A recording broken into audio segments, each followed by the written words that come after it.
기도하는 법이라는 제목으로 함께 말씀 나누도록 하겠습니다. 이제 우리가 11장으로 누가복음이 넘어왔습니다. 예수님께서 이미 많은 기적을 행하셨고 많은 어떤 말씀들도 하셨고 여러 놀라운 일들도 행하셨고 이미 예수님은 이스라엘에서 가장 유명한 사람들 중에 하나가 되어 있었다고 볼 수 있을 것 같습니다.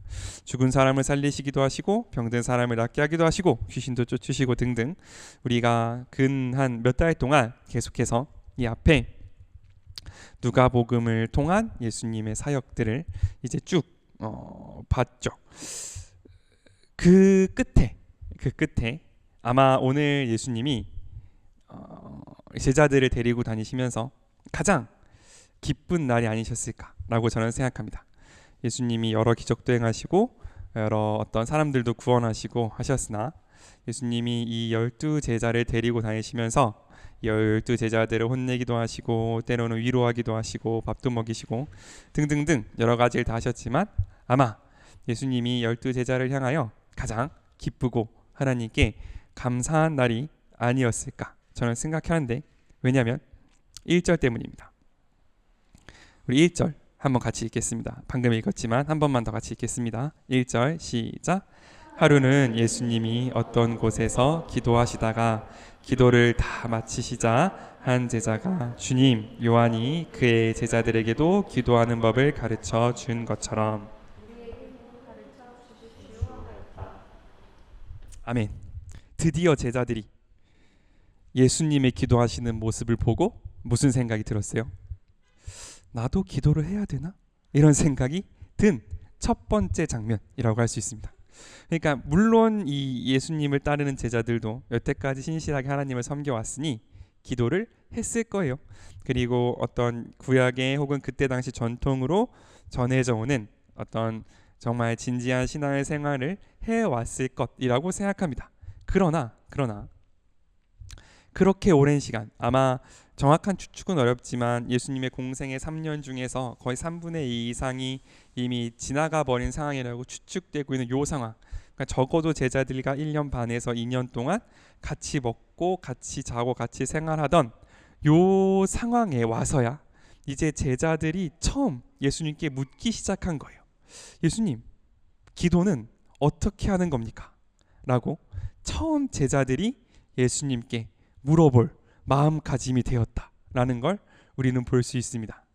그 전까지 설마 예수님이 기도하는 모습을 안 보여주지 않으셨을 거고 예수님이 하는 기도와 이들이 함께 하지 않았을 건데 그럼에도 불구하고 이전까지는 제자들이 나도 한번 예수님처럼 기도를 해봐야겠는데? 라는 생각을 한 번도 하지 않다가 여기에 와서야 이제야 제자들도 예수님이 저렇게 기도하시는 것을 보니 기도가 진짜 중요한가 보다 라는 생각을 했고 그때가 돼서야 예수님도 제자들도 예수님에게 물어본 거죠. 요한이, 그러니까 그 침례 요한이 제자들에게 기도하는 법을 가르쳐 준 것처럼 우리에게도 가르쳐 주십시오 라고 예수님께 요청을 드린 겁니다. 그리고 그때 예수님께서 제자들에게 기도를 가르쳐 주신 거죠. 예수님도 기도가 중요한지 아셨을 거잖아요. 그러니까 예수님께서는 그렇게 철저하게 새벽 미명에 일어나셔서 기도하는 시간을 가지셨겠죠. 그럼에도 불구하고 이 제자들에게 다 모여서 앉아봐라, 기도가 얼마나 중요한 줄 아니, 너네 그렇게 기도 안 하면 큰일 난다 라고 말씀하시는 대신에 어떻게 하셨냐면 자신의 기도하는 모습을 보여주시고 그들이 기도에 대해서 물어올 때까지 제자들을 기다려 주셨다는 사실을 우리는 기억할 필요가 있을 것 같습니다. 이거는 하나님이 우리를 대하실 때도 똑같은 것 같아요. 하나님은 우리를 향하여 여러 놀라운 계획들을 가지고 계시고 우리에게 주실 수 있는 많은 능력들과 또 많은 좋은 것들이 있습니다. 그리고 우리의 삶 가운데 가져야 할 여러 가지 좋은 영적인 것들을 하나님은 가지고 계시죠. 그럼에도 불구하고 그것을 주시기까지 우리에게 기도를 요구하시고 때로는 기다리라고 하시고 때로는 우리가 그것이 얼마나 필요한지, 그것이 얼마나 중요한지, 그것이 얼마나 그것을 가지는 것이 하나님께 영광이 될 뿐만 아니라 내가 나의 삶을 지키는데 얼마나 소중한지를 알기까지 우리에게 주지 않으시고 기다릴 때도 있다는 말이죠.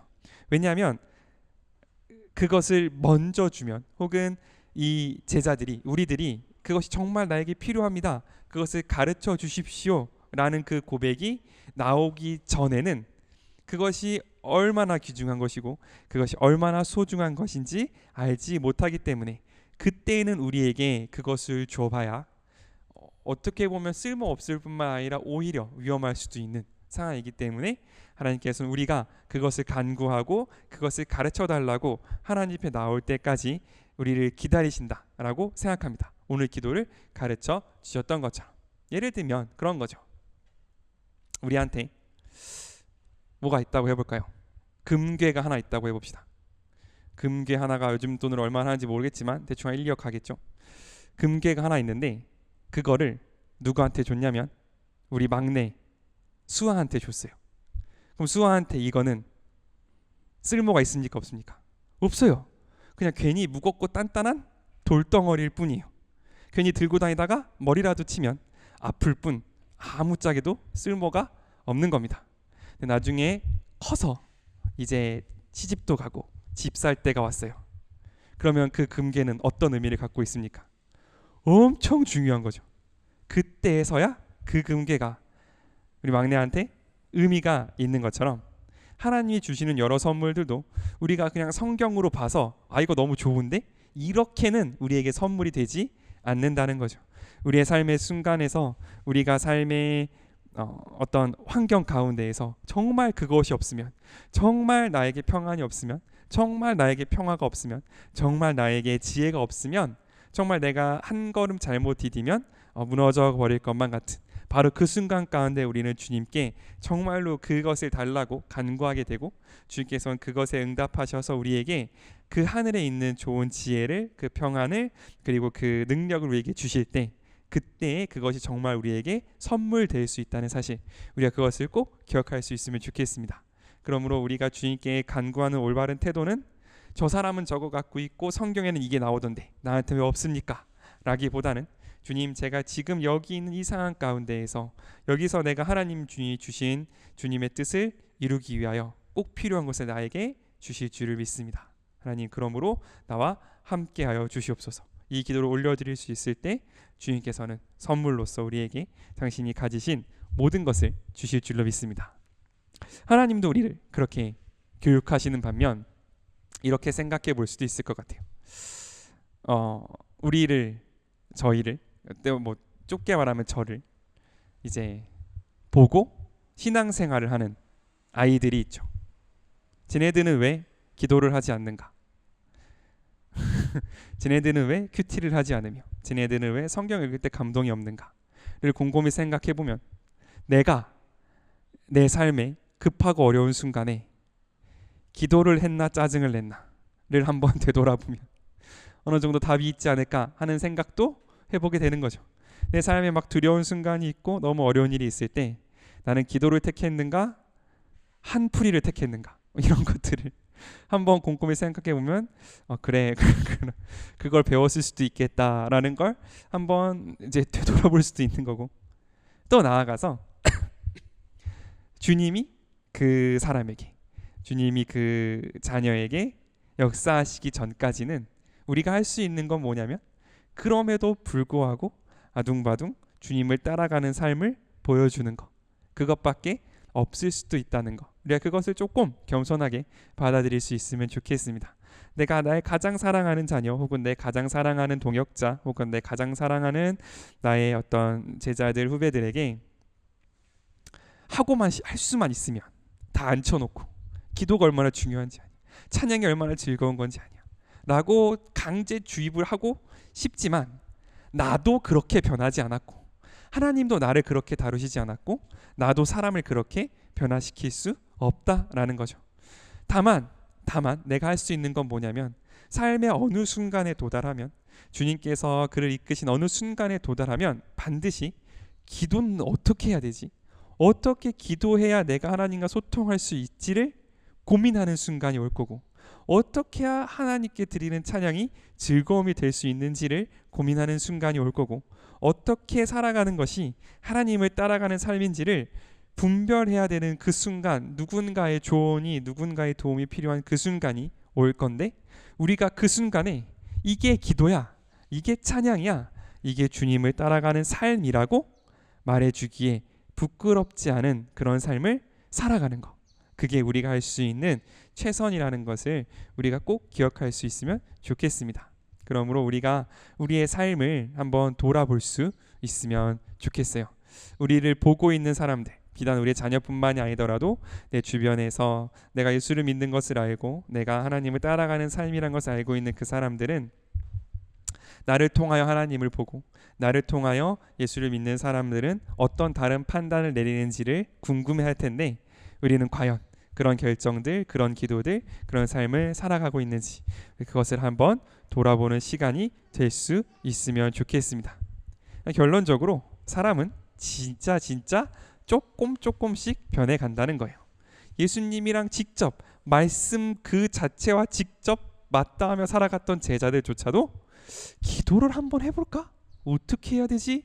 라는 의문이 들기까지는 한참 걸렸다는 사실을 기억하면서 나도 그렇게 천천히 변해갈 것이고, 우리를 따르고 있는, 나를 보고 있는 나의 제자들, 나의 자녀들도 그렇게 천천히 변해갈 거라는 사실.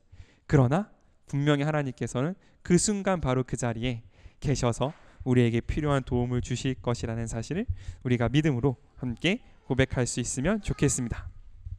아멘. 그리고 이 본문에는 한 가지 더 배울 수 있는 게 있습니다. 뭐냐면 기도도 배울 수 있다는 거예요. 기도는 그냥 눈 감으면 되는 거 아니냐, 그게 아니라는 겁니다. 기도도 가르치고 배울 수 있다는 사실을 우리가 꼭 기억할 수 있으면 좋겠습니다. 우리도 말을 배울 때 어떻게 배우냐면 엄마 아빠가 하는 말을 보면서 배우잖아요. 여러분이 처음 한국말을 배울 때 아버님이 먼저 가나다부터 가르쳐 주시고 책을 펴서 봐라, 이게 아빠다라고 가르치지 않았잖아요. 어떻게 가르쳤습니까? 아빠라는 단어를. 아빠야, 아빠 해봐, 아빠? 이렇게 가르쳤잖아요.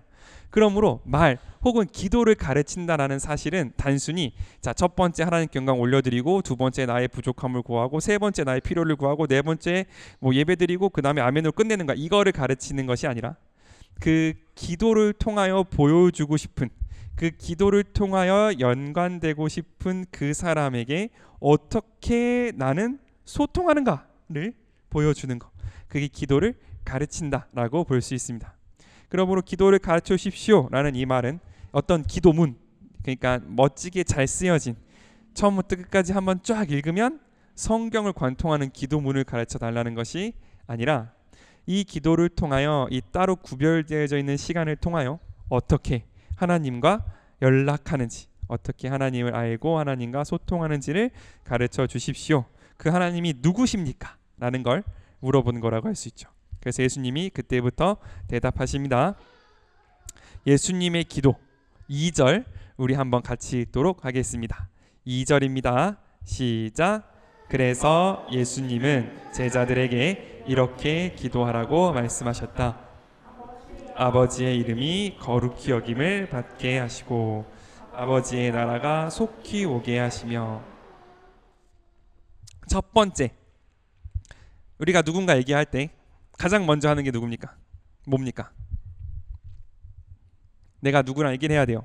가장 먼저 뭘 해야 돼요?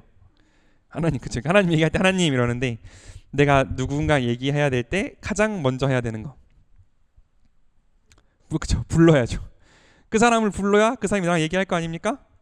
그런데 그 첫 번째 부르는 그 호칭, 첫 번째 부르는 그 말에 그 사람과 나의 관계가 압축돼 있어요. 제가 저희 아들을 부를 때 뭐라고 불러요? 왼수 아니 아들아 이렇게 부르죠. 그럼 그 안에 끝난 거예요. 이미 그 대화는 어떤 대화냐면 아버지와 아들이 할 수 있는 관계에서의 대화가 이루어질 거예요. 그런데 제가 직장에 있는 다른 간사님들을 부를 때는 이 간사님 이렇게 부릅니다. 그러면 그때부터 거기에서 이루어지는 대화는 다 뭐냐면 직장 생활 안에서 그렇게 인간적으로 친밀하지 않은 업무를 처리해야 하는, 그것이 최우선적으로 우선순위가 매겨진 대화가 거기서부터 일어날 거예요. 그게 아니라 아들아 이렇게 시작되는 대화는 가장 우선순위가 뭐냐면 그 아들이 잘 되는 거, 그 아들의 유익, 거기서부터 모든 대화가 시작될 거라는 거죠. 그런 의미에서 우리가 하나님을 부르는데, 우리가 하나님을 이렇게 똑똑 부르는데 첫 번째 부르는 말이 뭐였냐면 아버지입니다. 이게 가장 중요한 아버지의 모습이라고 할 수 있죠. 시대별로 아버지라는 말을 딱 들었을 때 드는 느낌은 조금씩 다 달랐던 것 같아요. 먼 옛날 과거로 가면 아버지는 그 가정 안에서 굉장히 뭐랄까 많은 권리를 갖고 있었어요. 흔히 생사여탈권, 그러니까 그 사람의 죽고 사는 거를 결정할 수 있는 권리를 가졌다고 할 정도로 많은 권리를 갖고 있고, 모든 재산은 당연히 아버지 귀속돼 있고, 그 가족 구성원은 당연히 아버지 말에 복종해야 됐던, 이제 그런 시대의 아버지와 지금 이 시대, 뭐 제가 아버지니까 뭐라고 말하긴 좀 그렇습니다만은 어쨌든 지금 이 시대의 아버지가 가지는 그 두 개의 울림은 조금 다를 수밖에 없다고 생각합니다. 예전 예수님 시대 때 아버지 하면 떠올렸던 그 아버지의 모습, 그 다음에 우리나라 전근대까지만 해도 뭐 엄부 뭐 자모인가 있잖아요. 막 엄한 아버지와 자비로운 어머니, 뭐 그런 상을 갖고 있었던 때에 떠올리는 아버지의 모습과 그런 것들이 많이 이제 좀 해체되고 이제 좀 친구 같기를 바라는, 이것도 아버지 욕심이긴 한데 어쨌든 그런 아버지 상을 가지고 있는 이 시대의 아버지라는 그 느낌은 모두 다를 수 있겠으나, 어쨌든 아버지가 그 모든 아버지들이 다 가지고 있는 한 가지는 뭐냐면 자녀를 낳고 기르고 보호한다라는 거죠. 그러니까 어떤 아버지가 엄할 수 있어요. 어떤 아버지가 좀 더 뭐랄까 자비로울 수 있습니다. 어떤 아버지는 자녀를 굉장히 뭐랄까 1부터 10까지 다 이제 아버지 마음에 들게 하려고 할 수도 있고, 어떤 아버지는 뭐 네가 이러든 저러든 뭐 네 마음 이렇게 될 수도 있어요. 그게 모든 게 다 아버지지만 그 자녀가 잘 되든 못 되든 상관없다라는 순간 그건 아버지가 아닌 거예요. 자식을 낳았든 말든 상관없이 그 자녀의 유익이, 그 자녀의 구원이, 그 자녀의 어떤 성장이 나에게 있어서 가장 중요한 목표가 되지 않는 순간 아버지와 아들의 관계는 아닐 수도 있다라는 거죠.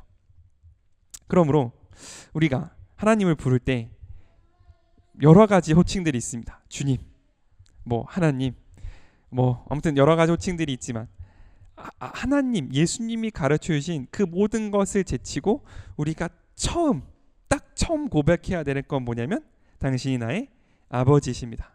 바꿔 말하면 하나님, 당신은 나를 위하여 가장 좋은 것을 주시는 분이시고, 하나님, 당신은 나를 위하여 가장 좋은 길을 예비하는 분이시고, 하나님, 당신은 나를 위하여 가장 선한 것을 예비하는 분이십니다 라는 그 고백을 우리가 먼저 드릴 수 있어야 그 뒤에 따라오는 모든 기도가 의미가 있다는 거예요.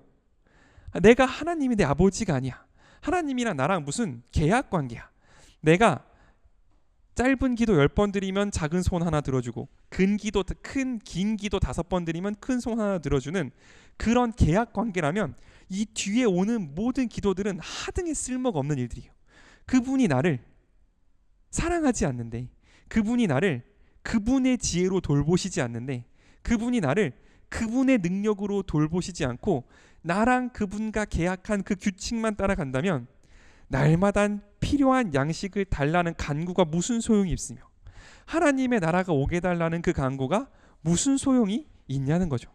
그러므로 기도라 함은 당신이 아버지이심을 인정하는 건데, 아버지이심을 인정한다는 것은 나는 보지 못하는 시야로, 나는 알 수 없는 지혜로, 나는 미리 예측할 수 없는 그 예측으로 나에게 필요한 모든 것을 주실 것이라는 것, 나에게 필요한 딱 한 가지는 오직 하나님을 간구하는 그것이라는 것을 인정하는, 거기에서부터 기도가 시작된다라는 것을 우리가 기억할 수 있으면 좋겠습니다. 그렇게 하나님과의 관계를 아버지로 열었으면 그 다음에 우리가 드릴 기도가 있습니다. 제가 읽겠습니다. 아버지의 이름이 거룩히 여김을 받게 하시고 아버지의 나라가 속히 오게 하시며 자, 아버지의 이름, 하나님의 이름이 거룩히 여김을 받는다. 이게 무슨 뜻일까요? 하나님의 이름이 거룩하다. 거룩함이 뭡니까? 거룩함이란 건 구별됐다라는 뜻입니다. 이 세상 어떤 것과도 하나님은 다른 분이다. 이 세상 어떤 다른 지혜보다도 하나님의 지혜는 다르다. 이게 거룩함이에요.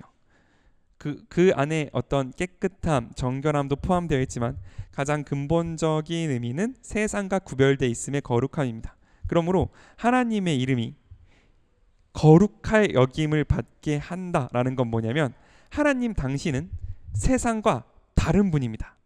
하나님 당신은 세상과 다른 지혜로 이 세상을 통치하는 분입니다 라는 고백을 받게 해드리는 것. 이게 뭐냐면 하나님의 이름이 거룩히 여김을 받게 하는 거죠. 그러니까 하나님의 이름이 거룩히 여김을 받는다라는 사실은 세상 사람들로부터 어떤 고백이 나오게 하는 거냐면 저 신은 뭔가 달라. 하나님이라는 저분, 저 사람이 기도하는 그 하나님이라는 대상은 뭔가 다른 사람, 다른 신이야. 세상과 달라. 우리와 달라. 우리와 다른 지혜가 있고 우리와 다른 사랑이 있고 우리와 다른 거룩이 있는 바로 그 신이야 라는 고백을 받게 해달라. 그게 바로 이 기도인 거죠. 그것과 비슷한 게 뭐냐면 아버지의 나라가 속히 오게 해달라는 기도입니다. 아버지의 나라. 나라라는 건 뭐냐면 아버지의 나라는 뭐냐면 아버지의 통치, 아버지의 다스림, 아버지의 뜻이 통하는 곳. 거기가 아버지의 나라인 거죠. 대한민국인 이유는 뭐냐면 대한민국의 법이 통하는 곳이기 때문에 그래요. 아버지의 법이 통하는 곳이 아버지의 나라입니다. 그곳이 속히 오게 해달라. 이 두 가지는 뭐냐면 간단히 줄이면 아버지의 뜻대로 살아서 아버지의 법이 통치되는 그곳이 이 땅 가운데 임하여서 세상 사람들이 그것을 보고 당신을 하나님이신 줄 알게 해 주십시오 라는 기도라고 생각할 수 있습니다. 그러므로 이 기도의 중요한 점은 뭐냐면 이 두 가지가 뭐냐면 하나님이 원하시고 우리가 원하는 일이라는 거예요. 즉 우리가 가장 먼저 기도할 것은 뭐냐면 하나님도 원하시고 그러니까 하나님이 나를 통해 이루시기를 원하시고 그 동일한 일이 나도 하나님을 힘입어 이루기 원하는 바로 그것이라는 사실을 고백하는 것. 그게 기도에 있어서 가장 앞에 나온다는 사실입니다. 정리하자면 내가 하나님 그분은 내 아버지신데 그러므로 내가 뭘 원하냐면 아버지가 원하는 걸 나도 이루기 원하고 나도 아버지의 원하는 걸 이루어 드리기 원하는 바로 그 상태. 나는 하나님께 올려드리기를 원하고 하나님은 나에게 부어주시기를 원하는 바로 그 상태. 그 상태가 기도의 출발이라고 우리는 볼 수 있습니다. 그러므로 우리에게 혹시 이런 표현 들어보셨는지 모르겠습니다. 기도가 막혔다. 기도가 안 나온다. 라고 할 때에는 여러 가지 이유가 있을 수 있겠지만 가장 먼저 점검해 봐야 될 것은 뭐냐면 내가 기도하는 이것이 과연 하나님도 원하시고 나도 원하는 그것인가를 한번 돌아볼 수 있으면 좋을 것 같습니다. 이 기도가 나의 기도의 제목이 나의 이 소원이 하나님이 나를 통하여 이루시기 원하는 바로 그 제목이고 나도 하나님께 영광 올려드리기 위하여 이루기 원하는 바로 그 제목인지를 한번 점검하여 본다면 우리의 기도가 올바르게 출발하고 있는지를 우리가 돌아볼 수 있다라고 저는 생각합니다. 그래서 이렇게 아버지와의 관계 속에서 우리가 드릴 수 있는 기도가 3절과 4절에 나옵니다. 3절과 4절 우리 한 번 더 같이 읽도록 하겠습니다. 3절과 4절입니다. 시작. 우리에게 날마다 필요한 양식을 주소서. 우리가 우리에게 죄 지은 사람들을 용서합니다. 그러니 우리의 죄도 용서해 주소서. 그리고 우리가 시험에 들지 않게 하소서. 아멘. 네. 이제 아버지와의 기도가 끝났어요. 아버지, 당신은 내 아버지십니다. 그리고 당신의 원하는 그것이 나의 원한이고 내가 당신께 올려드리고자 하는 그것이 하나님의 뜻입니다 라는 그 어떤 합일이라고 얘기하기는 좀 그렇고, 하나님과 나와의 그 관계 속에 들어갔다면 이제 구할 것이 있는데 날마다 필요한 양식을 주십시오 라는 기도가 가장 처음 나온다는 거죠. 이 순서는 누가복음에도 그렇고 우리가 흔히 암송하는 마태복음에 나오는 주기도문에도 그렇고 똑같은 순서로 나와 있습니다. 먼저 하나님과 나의 관계, 내가 하나님 안에 있고 하나님 내 안에 있다면 그 다음에 간구할 것은 뭐냐면 일용할 양식, 날마다 필요한 양식이라는 사실이죠. 여기서 우리는 두 가지를 볼 수 있어요. 첫 번째, 하나님은 우리의 삶을 굉장히 세세하고 굉장히 자세하고 굉장히 중요하게 들여다보고 계신다는 사실입니다. 우리가 구약을 보면은 하나님께서 그 사람의 수대로 성전세를 받으세요. 그런데 처음에 성전세를 이만큼 내라 라고 해서 한번 거둔 후에 이스라엘 자손들의 인구를 실제로 세봤는데 그때 낸 돈하고 실제로 내야 될 돈이 조금 차이가 나는 거예요. 그래서 그 차이만큼을 더 받으시거든요. 그러니까 그 정도는 그냥 넘어갈 수 있지 않는가라는 것도, 하나님은 한 명 한 명 세셔서 그 사람 분의 성전 그 헌금을 받아가신단 말이에요. 그것과 똑같은 걸로 뭐냐면 하나님은 우리의 뭐에 관심이 있냐면 일용할 양식. 그러니까 이때 당시에는 한 끼 한 끼 먹는 게 경제활동의 가장 중요한 부분이었으니까 지금으로 따지면 우리의 월급, 우리의 생활비에 관심이 있으시다. 이 뭐랄까요, 오늘 우리가 그 저녁을 치킨을 시켜 먹어도 되는가 안 되는가 이런 문제 있잖아요. 내가 마트에 가서 장을 보는데 이 고기를 집어도 되는가 안 되는가 이런 문제. 하나님은 이거에 관심이 있으시다는 거예요. 하나님 내 아버지시라면 그분의 뜻은 막 세계를 구원하고 여러 가지 거대한 하나님의 뜻이 있지만 하나님의 사랑과 하나님의 관심은 어디에까지 좁혀드냐면 내가 오늘 카트를 끌고 이거를 담을 거냐 말 거냐를 고민하는 그 순간, 거기에도 하나님은 우리와 함께 계신다는 사실을 우리가 잊지 않았으면 좋겠습니다. 하나님은 그렇게 우리의 삶에 관심을 가지시는 분이시고 하나님은 그렇게 우리의 삶의 모든 부분이 당신에게 속하기를 원하는 분이라는 걸 우리가 꼭 기억할 수 있으면 좋겠어요. 그러므로 우리가 하나님 앞에 올려드리지 못할 기도는 없다는 사실, 우리가 하나님께 맡기지 못할 기도의 제목은 없다는 사실을 우리가 잊지 않았으면 좋겠습니다. 하나님, 우리의 삶의 가장 구질구질한 부분, 우리의 삶의 가장 뭐랄까요 손때 묻은 바로 그곳에서 우리를 기다리시고 우리에게 사랑을 고백하신다는 그것을 우리가 믿음으로 또한 고백할 수 있으면 좋겠습니다. 그리고 또 한 가지 그보다 더 중요한 것은 그 일용할 양식조차 우리가 하나님께 구하지 않으면 우리에게 당연히 주어지는 것이 아니라는 것을 우리가 또 믿음으로 고백할 수 있으면 좋겠습니다. 그냥 남들 다 이 정도 먹고 사는 것 같고 남들 다 이렇게 사는 것 같으니 나의 이 일상은 뭐랄까 오히려 팍팍하기만 하고 오히려 더 손해보는 것만 같고 이것은 오히려 뭐랄까 우리에게 있어서 은혜의 장소라기보다는 그냥 견뎌야 되는 장소일 수도 있으나 조금만 바꿔보면 바로 이 삶조차 하나님께서 우리를 보호하신 증거라는 사실을 우리가 꼭 기억할 수 있으면 좋겠어요. 그러면 아마 조금 더 감사하는 눈으로, 조금 더 주님을 신뢰하는 눈으로 우리의 삶을 한순간 한순간을 바라볼 수 있을 거라고 생각합니다. 우리가 습관적으로 드리는 식사 기도에서부터 우리가 당연히 분복으로 받는 것 같은 어떤 재정적인 보상에 이르기까지 그 모든 것들 가운데 당연한 것은 아무것도 없다는 것, 하나님께서 우리에게 주시는 그 인도하심 속에 모든 것이 있다는 사실을 우리가 꼭 기억할 수 있으면 좋겠습니다.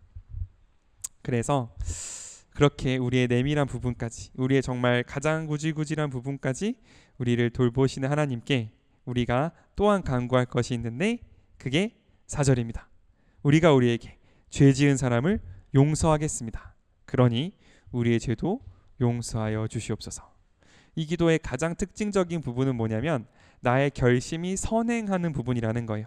이전까지의 모든 기도들은 내가 뭔가를 할 테니 나에게 뭐를 주십시오라는 구절이 없었습니다. 왜냐하면 그건 내가 할 수 있는 부분이 아니었거든요. 그러나 여기에서부터는 나의 결심, 내가 뭔가를 하겠다라는 것이 앞에 오고, 그러니 이걸 해주십시오라는 그 어떤 보상의 부분이 뒤따라옵니다. 내가 나에게 죄 지은 자를 용서하겠습니다. 그러므로 나도 용서해 주십시오라는, 이것은 기도에 있어서 내가 할 것을 정의하는 거의 유일한 부분이라고 볼 수 있습니다. 우리가 주님을 따름에 있어서 할 수 있는 건 딱 하나 있는데, 그게 뭐냐면 내가 나에게 죄 지은 자를 용서하는 거. 왜냐하면 나도 용서 받아야 될 것이 많은 사람이니까.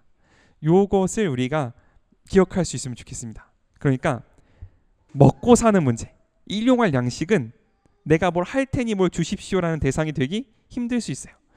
어떤 당신의 이름을 거룩하게 하고 하나님을 위해 쓰임 받고는 내가 열심히 할 테니 나를 써주십시오라는 어떤 이런 거래의 대상이 아닐 수 있어요. 그거는 주님이 주시는 거고 주님께 받는 겁니다. 그런데 주님, 내가 이걸 할 테니까요, 꼭 이건 주세요 라고 간구할 수 있는 그 부분이 뭐냐면, 하나님, 제가 용서할게요, 저도 용서해 주세요 라는, 이거는 내가 할 수 있는 부분이라는 거죠. 이게 헷갈리면 기도가 되게 괴로워집니다. 주님, 제가 열심히 일할 테니까 저에게 아무런 어려움도 없게 해주세요. 주님, 제가 열심히 기도 더 많이 할 테니까 나를 둘러싸고 있는 어떤 핍박도 있으면 안 됩니다. 그건 당신이 날 안 사랑한다는 증거예요. 이렇게 기도가 가버리면, 기도가 길어지면 길어질수록 뭔가 꼬이는 느낌이 있을 수 있다는 거죠. 우리는 뭐를 해야 되냐면, 오늘 기도에 따라서 하나님, 제가 용서하겠습니다. 하나님, 제가 하나님 주신 사랑을 나타내겠습니다. 그러니 나도 그 사랑 안에 거하게 해주십시오라는 바로 요 고백, 이거를 드릴 수 있어야 우리가 시험에 들지 않는다라는 것을 기억할 수 있으면 좋겠습니다. 내가 할 수 있는 것과 하나님께 맡겨드려야 할 것, 내가 해야 할 것과 하나님이 하셔야 할 것을 구별하는 것, 그것도 기도에 있어서 굉장히 중요한 부분이라는 거죠. 그리고 내가 할 수 있는 것, 내가 용서하기로 하는 것, 내가 나의 받은 사랑으로 말미암아 다른 사람의 허물을 덮고 그것을 마치 없는 것처럼 생각해 주는, 바로 그것은 하나님이 우리의 삶에 들어오셔서 당신이 하실 일, 우리의 마음을 지켜 시험에 들지 않게 하시고 우리의 죄를 용서하셔서 우리가 더욱더 하나님께 가까이 가는 그 일을 하기 위한 발판, 그 문이 된다는 그 사실을 우리가 꼭 기억할 수 있으면 좋겠습니다. 그러므로 용서는 우리에게 있어서 가장 남는 장사라는 것, 용서는 우리가 할 수 있는 일들 중에 가장 수익이 높은 투자라는 사실을 우리가 꼭 기억할 수 있으면 좋겠습니다. 왜냐하면 그 문을 통하여서 우리는 하나님을 초청할 것이고, 그 문을 통하여서 우리는 우리가 시험에 들지 않도록 우리의 마음을 지킬 것이고, 그 문을 통하여서 우리가 더 많은 용서를, 더 많은 사랑을 베풀 수 있도록 하나님을 초청하는 문이 될 수 있을 것이기 때문에 그렇습니다. 흔히 목사님들이 하시는 말로 이 본문으로 한 달도 설교할 수 있다라는 것들이 있어요. 제가 그 말에 딱히 동의하진 않지만 이 본문이 그런 본문 중에 하나입니다. 하나님 예수님 우리에게 가르치신 기도기 때문에 한 절 한 절 뜯어 볼수록 더 많은 할 일이 있을 수 있다라는 거죠. 그래서 정말 때가 될 때마다 이 부분을 다시 한번 돌아가 보아서 더 많이 하나님의 향한 기도를 좀 같이 알아볼 수 있으면 좋겠습니다.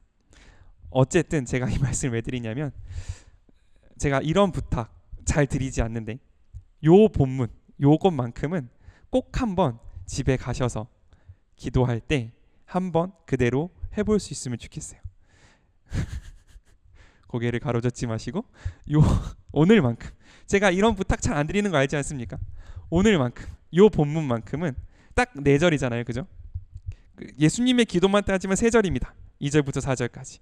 우리 집에 가서 기도할 때, 기도할 때가 없으면 기도할 때를 가지시고요, 기도하시면서 한번 꼭 그대로 나의 입술로 요 기도를 한번 고백해 보는 시간 가질 수 있으면 좋겠습니다. 그래서 우리 2절부터 4절 마지막으로 같이 읽고 함께 기도하고 마치겠습니다. 함께 읽겠습니다. 시작. 그래서 예수님은 제자들에게 이렇게 기도하라고 말씀하셨다. 아버지의 이름이 거룩히 여김을 받게 하시고 아버지의 나라가 속히 오게 하시며 우리에게 날마다 필요한 양식을 주소서. 우리가 우리에게 죄 지은 사람들을 용서합니다. 그러니 우리의 죄도 용서해 주소서. 그리고 우리가 시험에 들지 않게 하소서. 아멘.